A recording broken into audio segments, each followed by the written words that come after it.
Hi weavers, welcome to my channel. అందరికీ నమస్కారం అండి. అందరూ ఎలా ఉన్నారు? బాగున్నారా? ఈరోజు ఈ వీడియోలో ఒక చాలా మంచి రెసిపీ చూపిస్తున్నాను. ఈ ఫుడ్ పెట్టడం వల్ల పిల్లలకి బ్రెయిన్ డెవలప్మెంట్ అనేది బాగుంటుంది, ఈజీగా లావు రావడం జరుగుతుంది, ఇంకా నర్వస్ సిస్టమ్ అనేది చాలా మెరుగుపడుతుంది. అంత మంచి రెసిపీ. సో మేకింగ్ ప్రాసెస్ చూద్దాము. దీనికోసం మీ దగ్గర ఉన్న డ్రై ఫ్రూట్స్ ఏమున్నాయో అవన్నీ వేసుకోవచ్చు.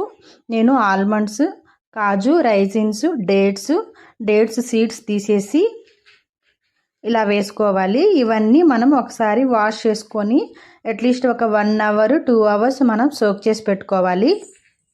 ఇలాగ సోక్ చేసుకోవడం వల్ల ఇవి తొందరగా మనం మిక్సీ జార్కి పెట్టినప్పుడు తొందరగా స్మూత్గా పేస్ట్ అయిపోతుంది, లేకుంటే కరకరలాడుతూ సరిగా బాయిల్ అవ్వదు. సో అందుకోసం మనం అట్లీస్ట్ ఒక 1 అవర్ మనం సోక్ చేసి పెట్టుకోవాలి.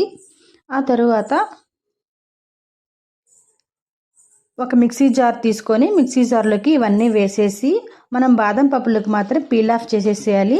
ఇంకా మనం సోక్ చేసిన తర్వాత డేట్స్కి కూడా పైన తొక్కంతా వచ్చి ఉంటుంది, ఆ తొక్క కూడా మనం రిమూవ్ చేసేసేయాలి, లేకుంటే ఇదంతా బ్లెండ్ అవ్వకుండా కరకరలాడుతూ ఉంటుంది. సో అవన్నీ పీల్ ఆఫ్ చేసేసిన తర్వాత మనం మెత్తగా వీడియోలో చూపిస్తున్న విధంగా స్మూత్ పేస్ట్ లాగా చేసుకోవాలి.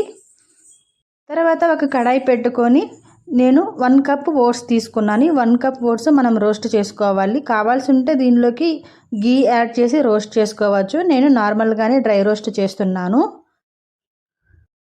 ప్రజెంట్ మా బేబీకి కొంచెం కోల్డ్ చేస్తుంది, సో దానికోసం నేను గీ అవాయిడ్ చేస్తున్నాను ఈ రెసిపీకి. మీరు కావాల్సి ఉంటే గీ యాడ్ చేసుకోవచ్చు.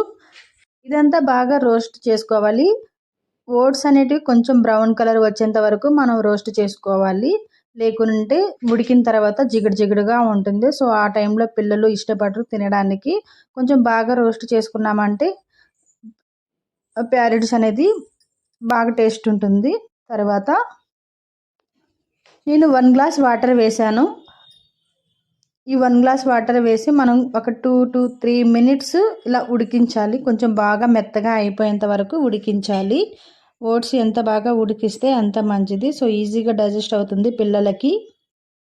ఇదంతా బాగా ఉడికిన తర్వాత మీకు తెలుస్తుంది కదా, కొంచెం మెత్తగా వచ్చింది అనుకున్నప్పుడు మనం ఆల్రెడీ ప్రిపేర్ చేసి పెట్టుకున్నాం కదా పేస్ట్, డ్రై ఫ్రూట్స్ పేస్ట్, అది తీసుకొచ్చి దీనిలోకి కలుపుకోవాలి.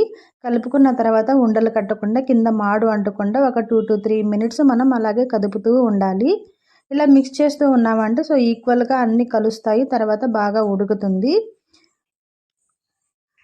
నేను నార్మల్గా వాటర్ వేసి ఉడికించాను, లేదంటే 1 ఇయర్ అబవ్ పిల్లలకైతే మనం నార్మల్ మిల్క్ వేసి ఉడికించవచ్చు ఓట్స్.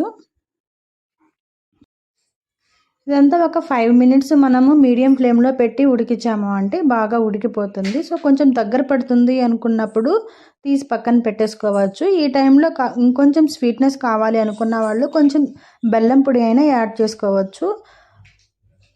ఆల్రెడీ మనం డేట్స్ ఇంకా రైజిన్స్ వేసాం కాబట్టి నాకైతే ఈ స్వీట్నెస్ సరిపోతుంది అనిపించింది, సో నేను యాడ్